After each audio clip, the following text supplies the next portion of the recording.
रामकृष्ण हरी विठ्ठल केशव.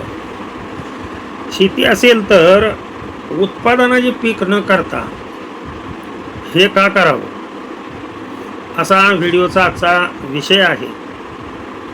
आणि तो विषय मी मुद्दाम होऊन अपलोड करण्याचा प्रयत्न करतोय. कारण सध्याची स्थिती पाहता लक्षात ठेवा, तुम्ही शेतीमध्ये काही जरी पीक केलं तर ऐन पीक भरात यायला आणि निसर्ग हा नेचर हा बॅलन्स नसल्यामुळं कधी, आता उन्हाळा चालू आहे लक्षात ठेवा, उन्हाळा चालू आहे आणि उन्हाळ्यात पाऊस येतोय आणि पावसाळ्यामध्ये पाऊस नाही. मग तुम्ही काय आता ते पीक करू शकत नाही. मग तुम्ही पावसाळ्यामध्ये पावसाळा नसताना बी ते पीक करताय आणि पूर्णपणे मातीत जातोय माझा शेतकरी. त्याच्यामुळं निसर्ग कितीही बदलू द्या, पाऊस पडो अथवा न पडो, अगदी थोडा जरी पाऊस पडला, 70% जरी पाऊस पडला लक्षात ठेवा, तर शेतकरी कधीही मरू शकत नाही. फक्त शेतकरी का मरतोय, शेतकऱ्याचा हाल का होतोय, कारण शेतकरी चुकीचं नियोजन करतोय. लक्षात ठेवा, मी आज जवळजवळ 20 वर्ष झालं गावी शेती करतोय आणि यामध्ये एकही वर्ष असं नाही की ज्या वर्ष तुमच्याकडे भरपूर पाऊस असून सुद्धा आमच्याकडे पाऊस नसतो.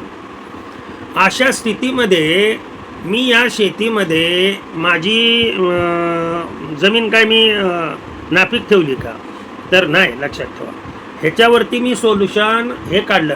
मी काय ऊस लावायच्या भानगडीत पडलो नाही.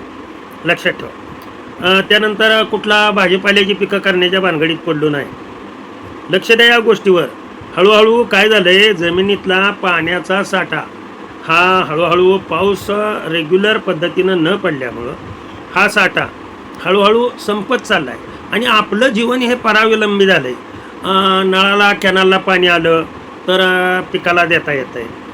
अरे अशी पिकं करूच नका ना. हां, ज्यांना 20-30 एकर शेती आहे, 10 एकर शेती आहे आणि पाण्याचा स्रोत भरपूर आहे, अशा व्यक्तींनी लक्षात ठेवा, 7 एकर 10 एकराचं चाललं आहे, 10 एकराचं ज्यांच्याकडे पाणी भरपूर आहे त्यांनी 7 एकर ऊस करा. लक्षात ठेवा मी काय सांगतोय ते मुद्दे.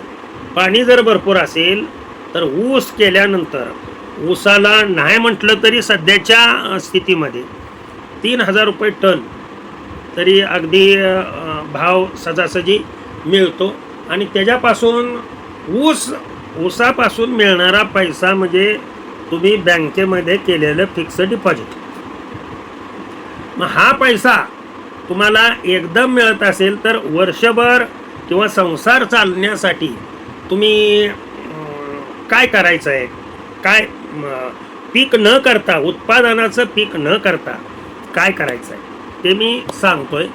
पीक करायचंच आपणाला, पण उत्पादन घ्यायचं नाही त्याचं. मग मका करायची, मका चांगली कणसाला येऊ द्यायची, मार्केटमध्ये नेऊन विकू नका. आता आपण जर गेलो मका घ्यायला तर 3-3.5 हजार रुपये क्विंटल आहे, पण जेव्हा तुमची मका बाजारात येते त्यावेळेला 1,500 ते 2,000 रुपये क्विंटल होते. लक्षात ठेवा, ही पॉलिसी लक्षात ठेवा.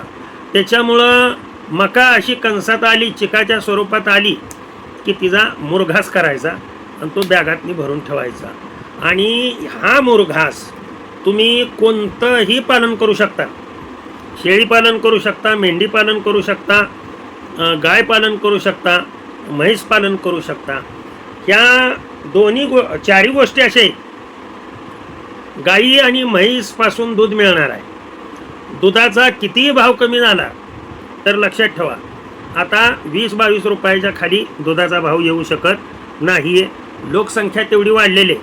त्याच्यामुळं आपलं दूध 25-30 रुपये लिटरनी जरी गेलं तरी आपणाला ते परवडतं. मात्र ते पालन करण्यासाठी आपल्याकडे तेवढी क्षमता असली पाहिजे आहे, कष्ट करण्याची तयारी असली पाहिजे आहे. आणि रानामध्ये जे धान्य तुम्ही करताय, हे धान्य उपणारे ते काढारे असलं करायचं नाही. लक्षात ठेवा, मुरघास करून टाकायचा. 1000 रुपयामध्ये मुरघासाची चांगली 1 टनाची बॅग भरून मिळते. जातील 10-15 हजार रुपये. 10-15 बॅगा भरल्या की तुम्हाला साधारण 4-5 महिने तर तुम्हाला काळजी करायची कारण नाही. पुन्हा 4-5 महिन्याच्या आत त्याच रानामध्ये दुसरं पीक करा. या वेळेला मका केली, पुढल्या वेळेला ज्वारी करा. कणसाच्या स्वरूपात आली, फुलोऱ्याच्या स्वरूपात आली, पाऊस असू द्या नसू द्या, ज्या दिवशी पाऊस नाही त्या दिवशी काढायची पटपट पटपट पट, त्याच दिवशी मुरघास करायचा, बॅगेमध्ये भरायचा, भरून ठेवायचा, जनावरांसाठी वापरायचा. एक तर शेळी पालनासाठी वापरा, मेंढी पालनासाठी वापरा, नाहीतर गाय पालन किंवा म्हैस पालन याच्यासाठी वापरा. दुसरी गोष्ट, दूध प्रत्येक घरामध्ये आवश्यकच आहे. घटक कसा आहे तो पहा. दूध प्रत्येक घरामध्ये आवश्यकच आहे, पण जेवढ्या प्रमाणात पाहिजे तेवढ्या प्रमाणात लोक घेत नाहीत. त्याच्यामुळे दुधाचे भाव सडनली डिक्रीज झाले, म्हणजे वाढलेले नाहीत. आता तुमच्याकडून दूध मस्त 30 रुपये 40 रुपये लिटरने घेतात, म्हणून सिटीमध्ये जावा, तुमच्याकडून घेतलेलंच दूध 70 ते 80 रुपयाला 1 लिटरचा पाऊच मिळतो. म्हणजे हे जे मधले आहेत, मधले ध्यानात ठेवा मी काय म्हणतोय, यांनी कुठलंही कष्ट न करता कमिशनद्वारे फक्त हे जगले जातात. आपण त्यांना वावच द्यायचं नाही, हे आपल्या दररोजच्या उपजीविकेपुरते हे. आणि तुमच्या लहानपणापासून आठवा, शेतकऱ्याचा एकमेव हा पदार्थ असा आहे, वस्तू अशी आहे की जिचा भाव, खोटं नाही तुम्हाला सांगत, की जिचा भाव 100 नव्हे 1000 पटीने वाढलाय.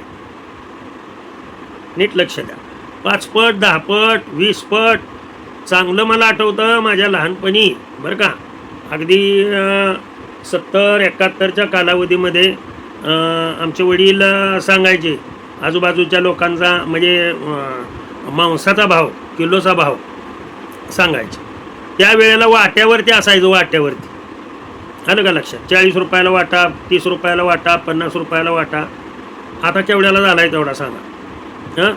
म्हणजे हा 40-30 रुपयाला मिळणारा वाटा हा 10 पट ह्याच्यामध्ये वाढ झालेली आहे. म्हणजे 40 गुणिले 10 केलं तर 400 रुपये होतं, परंतु मटणाचा भाव, मांसाचा भाव आता सध्या 800 रुपये किलो आहे. मग हे जर तुम्ही त्याच जमिनीमध्ये, बरं तुम्हाला कुठलंही दुसरं उत्पादन घ्यायचं म्हणलं तर पावसाची आवश्यकता आहे, आणि पाऊस अनियमित झाला आहे आता. बरं अनियमित झाला आहे म्हणण्यापेक्षा कधी कधी एवढा पडतोय की आपण चांगली चांगली उत्पादनाची पिकं, मग ती तुरी असेल, बाजरी असेल, ज्वारी असेल, किंवा उडीद असेल, किंवा मटकी असेल, किंवा कुठलीही पिकं असतील, ती पाण्यात अशी उभा राहतात. कापूस असेल, पाण्यात अशी उभा राहून लक्षात ठेवा काय होतं, पूर्णपणे नष्ट होतात. मी पांडुरंगाची शपथ घेऊन सांगतो की तुम्ही योग्य पाऊल जर उचललं तर लक्षात ठेवा शेतीमालाचे भाव हे गगनाला भिडतील, गगनाला. ध्यानात आलं का तुमच्या? हा माझा आजचा व्हिडिओ पाहून याच्यामधले माझे 10% शेतकरीनी जरी हा निर्णय घेतला की बाबा उत्पादनाची पिकं न करता, सर सांगते ते बरोबर सांगते, मी चुकीचं कधीही सांगत नाही. आणि आपणाला खायापुरतं फक्त, आलं का लक्षात? ज्वारी किती लागते आपल्याला तेवढीच पिकवायची, फक्त तेवढीच पाण्याखाली पिकवायची. बाजरी आपणाला किती लागते तेवढीच पिकवायची. ही तुम्ही काय करायला लागलाय, 20-20 एकर अख्खे बाजरीचे प्लॉट, ज्वारीचे प्लॉट हे करायला लागलाय, सोयाबीनचे प्लॉट.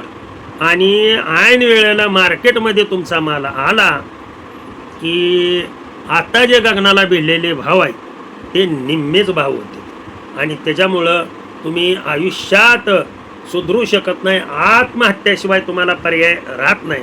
त्याच्यामुळं माझी पुन्हा पुन्हा सर्वांना हात जोडून विनंती आहे की तुम्ही ज्याला साईड बिझनेस म्हणताय तोच मेन बिझनेस म्हणून स्वीकारा. तुम्हाला निश्चित यश आल्याशिवाय आणि तुमचा पैसा बँकेमध्ये शिल्लक राहिल्याशिवाय राहणार नाही.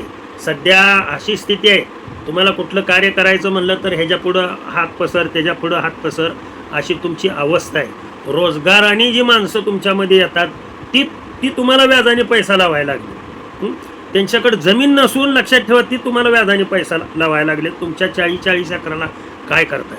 योग्य तो निर्णय घ्या. लक्षात ठेवा याबद्दल सर्व गायडन्स मी करेन. ज्यांना ज्यांना आवश्यक आहे त्यांच्यासाठी सर्व गायडन्स मी करेन. तर भगवंताचं ज्ञान तुमच्यापर्यंत आणून पोचवण्याचं कार्य केलं. योग्य का अयोग्य हे त्यालाच माहीत आहे. परंतु अचानक दृष्टिकोन माझा जो आहे तो शेतकरी यामधून वाचला पाहिजे आहे. सर्वच वाचले पाहिजेत. मात्र इथे आता सध्या अन्याय होऊ लागला आहे. म्हणून ह्या अन्यायाला तोंड कसं द्यायचं तर त्याच्यावरती हे सोल्युशन सांगण्याचा मी प्रयत्न केला. आवडला असेल तर व्हिडिओला आवर्जून लाईक करा, सबस्क्राईब करा आणि आपण कुठून पाहतात, कोणत्या गावातून पाहतात हे आवर्जून कमेंट्समध्ये सांगत जावा. झालेली सेवा भगवंताच्या चरणी अर्पण करतो आणि सेवेला पूर्णविराम देतो. पुंडलिक वरदार विठ्ठल श्री ज्ञानदेव तुकाराम पंढरीनाथ भगवान की जय. अवधूत चिंतन श्री गुरुदेव दत्त. विठ्ठल विठ्ठल विठ्ठल विठ्ठल विठ्ठल.